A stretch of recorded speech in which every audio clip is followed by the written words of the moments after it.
ñaam mi ngi ko expliqué léegi bokk na ci transparence bokk na ci la situation politique du pays la justice ni muy doxee et d'autres critères économiques notamment mais soo ko dégloo dafa mel ne j'ai l'impression que ni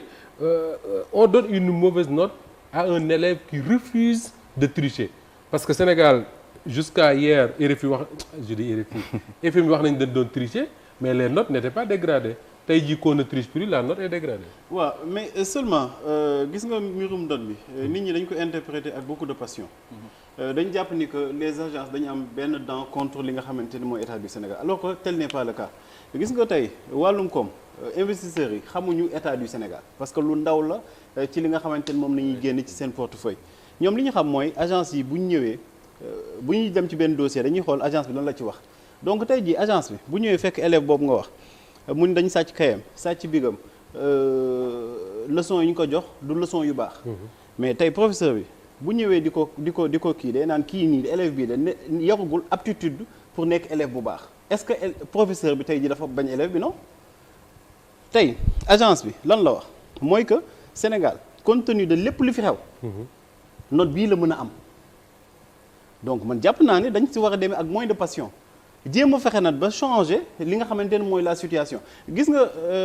Macky Sall ba muy doogay falu moo Ibrahima moo defoon benn notation ñoom aussi ñu nekkoon dans le déni oui parce que dañ jël woon Sénégal ci rang yi pays yi newoon ci kaw wàcce ko ba mu jumul ba 10e xaw ma 11e yooyu fàtte naa exactement ban kii la nekkoon ñoom ñu nekkoon dans le déni naan wéy agence bi moo Ibrahima mais ba ñu demee ba comprendre utilité moo Ibrahima dañu dem ba moo Ibrahima boobu dañu doon jël presque chaque fois di ko jël di ko valoriser di naan boo xoolee état du Sénégal mi ngi avancé boo xoolee suñu wàllum koom mi ngi avancé parce que tout simplement moo Ibrahima nee na nii ba tey jii Macky Sall dem na xaritoog moo Ibrahima ba bokk ci kay effectivement donc tey jii man jàpp naa ni nañ ko demee ak moins de passion xam ni situation bii ñu fi fekk du ñoom ñooy responsable bi dafa am benn mbir boo xamante ni parce que aussi on peut pas vouloir une chose et son contraire mënoo ni yow situation bi nga fi fekk dafa am surendettement mënoo ni yow da nga fi fekk ay mbir yoo xamante ni nekkul yu transparent mais ki nga xamante ni mooy agence bi bii ñëw moom lu muy def mooy dafay factuel mooy lii am loolu nga koy laaj loolu nañ ko laaj loolu lay wax maintenant nag évolution dafay am patience la laaj ak diplomatie bu mat sëkk ak li nga xamante ni mooy lobbying gis nga état du Sénégal il faut que ñu comprendre que ni sànq Moussa mi ngi koy wax il faut que ñu comprendre que ni am na yenn yoo xamante ni dëgg la dañ si war a dem mais am na nuñ siy demee am na ay nit ñoo xamante ni da nga leen di bàyyi ñu dem defi ji li ñu mën ci wàllum koom parce que gis nga fii gars yi di génnee milliards yi di ko dugal ci réew yi du homme politique yi ñoo ko xam nit ñi ko xam ñooñu ngay fexe waxtaan ak ñoom ñu dem indil la koppar gi indi ko ci biir réew mi Macky Sall Abdoulaye Wade ba mu doogay falu pratiquement ci lii la nekkoon mooy c'est-à-dire benn instant da ngay jàpp que ni way souveraineté nga dem ba benn période nga comprendre que ni mbir yi nag pour mu mën a dox faw nga dem wuti ji koppar Macky Sall aussi def na même chose mais koppar yooyu peut-être seen utilisation moom moo dasoon moo tax man jàpp naa ne daal agence yi nañ leen bañ a jël jàpp ni ay noon nañu parce que agence yi amuñu benn problème ak Sénégal te gisuma ni ay réew bu ñuul ak réew bu kii li ñuy wax ci Afrique mais c'est la vérité Afrique boo xamante ni bu naajee wala bu seddee président yokk mandat li xew Guinée li xew Gambie li xew Madagascar ba démb li xew feneen ak feneen ak Guinée Bissau li xew feneen ak feneen mais c'est très normal que Afrique boobule buñ koy noté mais notation yi gën a baa lay am parce que stabilité amu fa Sénégal bu ñuy ñëw ci wàllum énergie mais problème la au Sénégal bu ñuy ñëw ci wàllum justice tey jii da ngay am benn problème ak benn entreprise ngeen dem yoon mais dossier bi di traîner 10 ans wala 5 ans wala 8 ans kooku tey jii bu ñuy jël notation di ko def yooyu yëpp dañ siy jël en compte moo tax man jàpp naa ni dañ ko war a jël ak moins de passion jàpp que ni ñii amuñu benn dans compte état du Sénégal et que cette situation même bu nekkee situation bu catastrophique la du ñoom ñooy les responsables Pape Sané man dama jàpp ni que cette baisse de notation là en fait damay relativiser mais jàpp naa ni que lu mën a baax la pour nos autorités là en quoi xam nga ndax lan Moussa Wa soo xoolee on peut appeler ça une coïncidence ñu ngi wax waxu FMI depuis combien de mois tey mu am un semblant d'éclaircie sur cette histoire bi nga xam ne moo nekk entre le FMI et le Sénégal donc dama ne en soi c'est une bonne chose maanaam jox na possibilité cette baisse de note dana jox possibilité yi nga xam ne mooy les gouvernants actuels ñu mën a faire preuve d'imagination preuve également nu ñu ko waxatee Pape Matar mu koy wax léegi. résilience. preuve de résilience bi moom romb nañ ko et je crois que fii ak encore quelques mois encore. on va continuer à être dans la résilience. mais pourquoi je dis ça va être c'est en soi une bonne chose gis nga le prochain budget marathon budgétaire bi ñuy jëm nii. dana ci am certainement ay innovation parce que am na lu ma ci jot a dire tuuti. oui innovation yooyu suñ ko acté sérieusement je dis acté sérieusement indi ci yenn ruptures yi ci wàllu fonctionnement des finances publiques. ci wàllu bonne gouvernance ak pàcc bi nga xam ne moom la Pape Matar wax léegi mooy maanaam ci wàllu justice li leer ba leer mooy que bu ñuy génn ci marathon budgétaire bi bu ñu ko commencé exécuter da nga gis que les notations concernant le Sénégal daañu jël benn phase ascendante. d'accord moo tax ma ne c'est une bonne chose en soi dana obligé tey jii ñi nga xam ne ñoo yoree le pouvoir gën a xeex ci wàllu li nga xam ne mooy transparence parce que tamit c'est l'un des principaux problèmes yi nga xam ne si lay agences yi di sukkandiku pour mën a di dénoter yenn dëkk yi parce que ñun on a une chance mooy que on est un pays stable. on n'a pas ce problème. on n'a pas ce problème là ñaari problème ba ñetti problème mooy suñu souci mooy les problèmes de bonne gouvernance mooy les problèmes de justice ak li nga xam ne mooy suñu nee justice mooy les contentieux yi dox diggante l'État ak des partenaires wala des des gens qui viennent entre investir la justice war a trancher ko pas mu koy wax parce que da ngay fiy gis ay contentieux yi nga xam ne qui font 30 ans dans nos tribunaux loolu ça n'encourage pas les choses mais je dis que avec cette histoire de reddition des comptes am na nuñ koy jëlee orienté ko defaraat ko bu baax a baax je crois que le Sénégal va faire partie des États modèles ci wàllu notation. Abdoulaye dama lay interpeller sur deux choses c'est deux déclarations de Macky Sall benn bi il l'a fait récemment daf doon wax ne la dette c'est pas le problème c'est la notation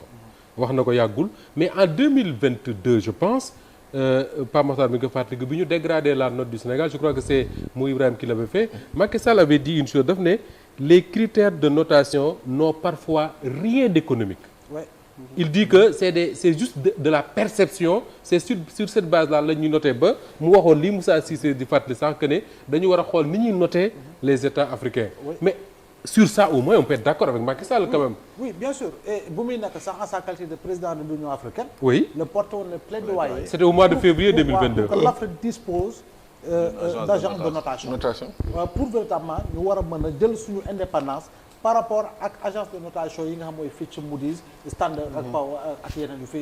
yu war mën a am. donc impérativement et nécessairement l'Afrique doit se battre et ça c'est l'Union africaine moo war a porter ce combat là pour que ñun luy jógee ci biti réew di leen noter wala di leen évaluer ñun ñu am ñun tam ñoo xam ñoo ñuy noter du ñu évaluer et puis je pense que loolu moom loolu lu ñu war a porter la et tous les présidents doivent porter ce combat là l'autre élément aussi mais le problème c'est la dette. Le problème peut être la dette parce que boo atteindre yenn niveau yi tu es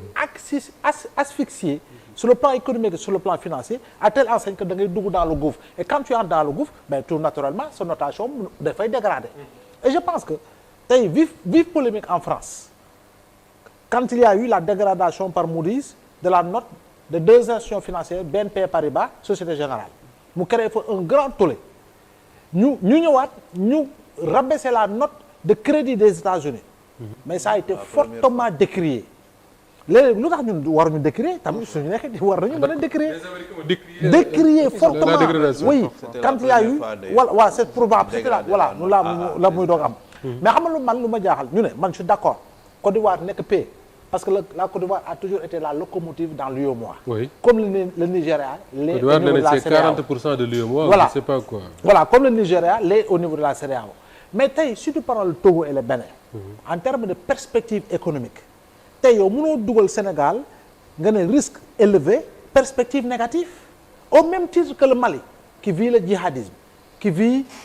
une instabilité politique et sociale depuis plusieurs années. Les partis politiques sont suspendus. Voilà, suspendus et tout. Tu nous mets une perspective négative pour le Sénégal, risque élevé. Perspective négative pour le Mali, risque très élevé. Perspective négative pour le Niger, risque très élevé. Perspective pour le Burkina, même chose. Dernier de la queue, c'est la Guinée-Bissau qui n'a pas été notée. mais est-ce qu'on peut nous mettre dans la même catégorie en termes de perspective que nous sommes le pays dans l'UEMOA, le pays le plus stable sur le plan économique, sur le plan social. Alhamdulillah, jamais de guerre civile, alhamdulillah, jamais de coup d'État. Moustapha nga xool itamit li nga am en termes de perspective liée à l'exploitation des ressources nga ñëw ñu ne la tu as des engagements de financement de l'ordre de 13 000 milliards avec près de 70 nationalités présentes. mooy ci forum bi amoon Dakar forum bi je dis pas que nécessairement loolu dañ koy kii mais man fu ñu dugal perspective négative bu ñu dugal ak risque élevé bi c'est-à-dire que par moment Pape Sané ñu bëgg ko fondement scientifique bu ñuy wax noonu am na pour man day manqué parce que nous ne sommes pas les seuls pays sur le plan international. Faisons la revue de presse, faisons